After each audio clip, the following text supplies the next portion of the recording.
আমাদের এই ম্যাডাম এর ছবি পোড়ানোর মতো লোক আমাদের এলাকায় নেই। কখনোই বিএমপির অফিসে আসে বিএমপির ম্যাডামের ছবি, তারেক জিয়ার ছবি, জিয়াউর রহমানের ছবি পোড়ানোর মতো কলিজা কারণ নেই। এবং তারা কখনোই নিজের বাপ মার চাইতেও অন্তত এদেরকে বেশি ভালোবাসে। তো এরা কখনোই নিজের বাপের ছবি পুরাবে না।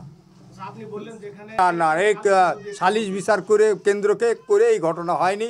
এবং যারা হচ্ছে, আমি বললাম তো, আমাদের এখানে কিছু আওয়ামী লীগের দোসর আছে, তারা এখনও বুক ফুলেও ঘুরে বেড়ায় আমাদের উপরে, মানে এখনও তারা করে। কারণ আমরা তো ওই ধরনের রাজনীতি করিনি, আমরা ওদের মতো প্রতিহিংসার রাজনীতি করি না। কারণ আমরা কখনোই আমাদের ইউনিয়নে বলতে পারবে না, কোনো আওয়ামী লীগের নেতাকর্মী বলতে পারবে না আমরা কোনো নেতাকর্মীকে পুলিশ দিয়ে হয়রানি করাইছি এবং তাদেরকে মারধর করেছি, এরকম রেকর্ড আমাদের নেই। ইনশাআল্লাহ কাহারা পুরাইছে এটা আমাদের কিছুটা নখদর্পণে আছে, আমরা জানি।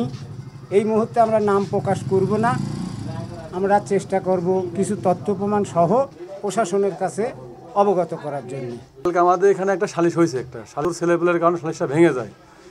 আমি বলতে চাই সালিশকে কেন্দ্র করে আমাদের বিপক্ষ পার্টি যারা আছে, বিশেষ করে আওয়ামী লীগের দোসর যারা আছে, এই দোসররা এই মানে উসিলায় করে যেন আমাদের গ্রামে একটা দ্বন্দ্ব বাঁধে।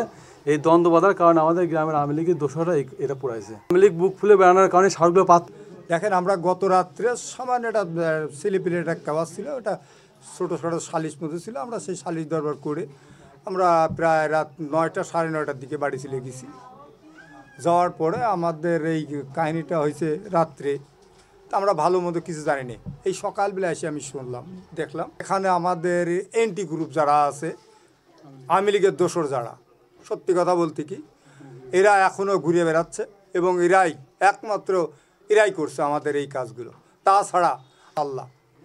এবং এখানে এই এনটি গ্রুপ যারা, আমাদের এনটি গ্রুপ যারা, তারাই এই কাজগুলো করছে। এবং আমার বিশ্বাস এখানে আওয়ামী লীগের মেন কিছু লোকের ইন্ধন আছে।